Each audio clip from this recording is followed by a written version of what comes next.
అయితే ఇప్పుడు నీ గురించి అడిగావు కదా, ఇక అంజనం అంటే ఇది. మనిషి లేకపోయినా ఆ మనిషి పేరు మీద మనం ఈ అంజనాన్ని వేస్తాం.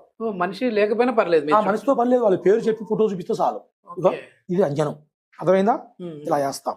ఇగో ఇదే అంజనం అంటే మంత్రాలు ఉంటాయి దీనికి. ఆ మంత్రాలు చదివినప్పుడే నీ ఆకర్షణ ఏంటి, అసలు నీ ఒంట్లో ఏమి ఉంది, ఏమన్నా ఈ చెడు ప్రభావం కానీ ఉందా, శాతపడి కానీ ఎలాంటి శూన్యాలు కానీ మంత్రం తంత్రం యంత్రం అలాంటి ఏమైనా ఈ మీద ఏమైనా చెడు ప్రయోగాలు జరిగినాయా లేవు, అసలు ఏంటి ఇబ్బంది పడుతున్నావు అని చెప్పి ఇంట్లో చూస్తాం.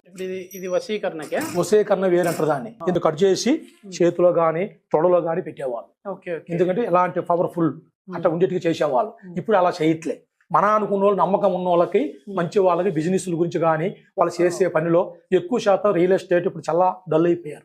పెద్ద పెద్ద బిజినెస్లు చేసే వాళ్ళు కూడా, కోట్లు చూసే వాళ్ళు కూడా ఇప్పుడు లేక చాలా వరకు ఇబ్బందులు పడి వాళ్ళకి పెట్టిన డబ్బు రాక ఇబ్బందులు పడుతున్నారు. అలాంటి వాళ్ళు మా కాడికి వస్తారు. శాతపడి అంటే అట్లా ఉండదు, చిన్న బొమ్మ చేస్తారు. అంటే ఎట్లా ఉంటుంది, దీన్ని ఏం చేస్తారంటే ఇలా పెట్టి వాళ్ళు ఎవరికి చేయాలో వాళ్ళ పేరు మీద కొన్ని చేసి, కొన్ని సూదులు అన్న కదా సూదులని, సూదులు లెక్క వాళ్ళకి ఒక చేతి మీద గుచ్చటం, కాలు మీద గుచ్చటం, మెడ మీద గుచ్చటం, ఈ పాదంలో గుచ్చటం అలా చేస్తుంటాం. చేసినప్పుడు వాళ్ళకి ఈ నరాలు పనిచేయం.